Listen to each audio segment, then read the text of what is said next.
Radhe Radhe dear students, welcome to our channel BSc tricks and tips. हम BSc first semester zoology का unit 3 discuss कर रहे हैं, जिसमें आज हमारा टॉपिक है structure and function of nucleus in eukaryotes. इस क्लास में हम न्यूक्लियस के स्ट्रक्चर एंड उसके फंक्शंस के बारे में स्टडी करेंगे। सो स्टार्ट करते हैं। फर्स्टली हम न्यूक्लियस के बारे में एक बेसिक आइडिया ले लेते हैं, देन हम थियरी को पढ़ेंगे।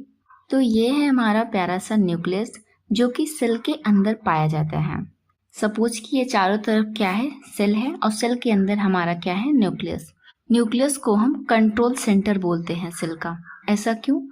क्योंकि जो सेल की सभी एक्टिविटी होती है उसको कंट्रोल करने का कार्य हमारा न्यूक्लियस करता है।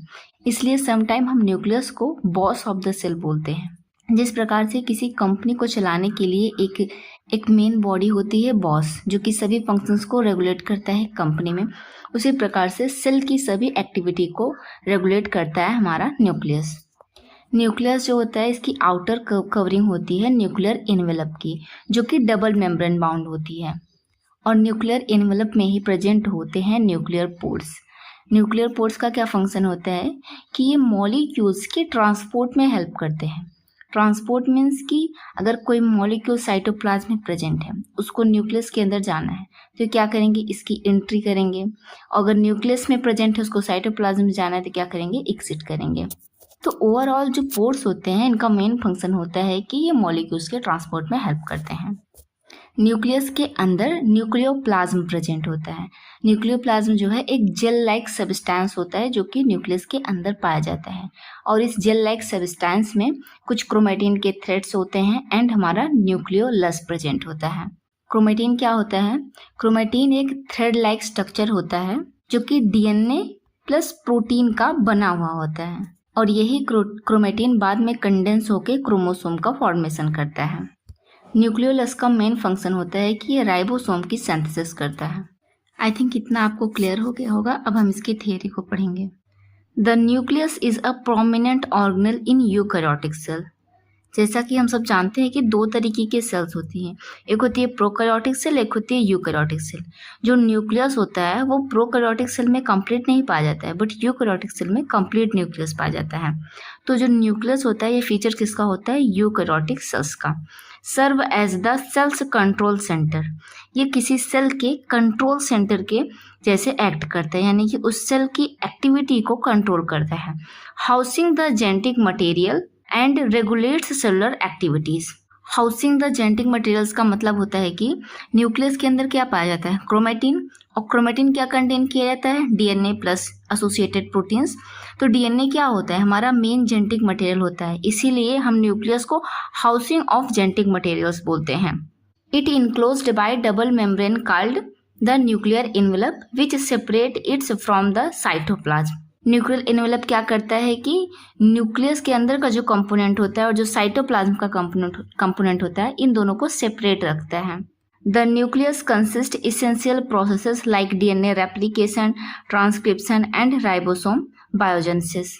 न्यूक्लियस के अंदर ये सभी प्रोसेसेस कंडक्ट होते हैं, जैसे कि डीएनए रेप्लिकेशन का मतलब होता है कि एक डीएनए स्ट्रैंड से दूसरे डीएनए स्ट्रैंड का बनना। ट्रांसक्रिप्शन, जब हम डीएनए से एमआरएनए की सिंथेसिस करते हैं उसको हम ट्रांसक्रिप्शन बोलते हैं। एंड राइबोसोम बायोजेनेसिस होती है कि राइबोसोम की सिंथेसिस करना, और हम जानते हैं कि राइबोसोम की सिंथेसिस न्यूक्लियस के अंदर न्यूक्लियोलस करता है। आगे है इसका स्ट्रक्चर, जिसको हमने स्टडी किया था। ये है हमारा न्यूक्लियर एनवेलप, जो कि दोनों कंटेंट को, साइटोप्लाज्म के कंटेंट को और न्यूक्लियस के कंटेंट को सेपरेट रखता है। न्यूक्लियर पोर है जो कि ट्रांसपोर्टेशन में हेल्प कर रहा है। क्रोमेटिन है जिसके अंदर डीएनए प्लस प्रोटीन का बना हुआ है, क्या हुआ, हमारा जेनेटिक मटेरियल हुआ। ये न्यूक्लियोलस है जो कि राइबोसोम की सिंथेसिस करेगा, और ये है हमारा न्यूक्लियोप्लाज्म। आगे इसका हम स्ट्रक्चर देखेंगे। तो फर्स्टली आता है nuclear envelope, a double membrane surrounding the nucleus separating it's content from the cytoplasm. Nuclear pore regulates the transport of molecules between the nucleus and cytoplasm. इसका मेन फंक्शन क्या होता है कि ट्रांसपोर्ट में हेल्प करता है। Nucleoplasm, the gel like structure within the nucleus where chromatin and nucleolus are suspended. Chromatin, it consists of DNA and associated proteins which condense into chromosome which carry the cell's genetic information.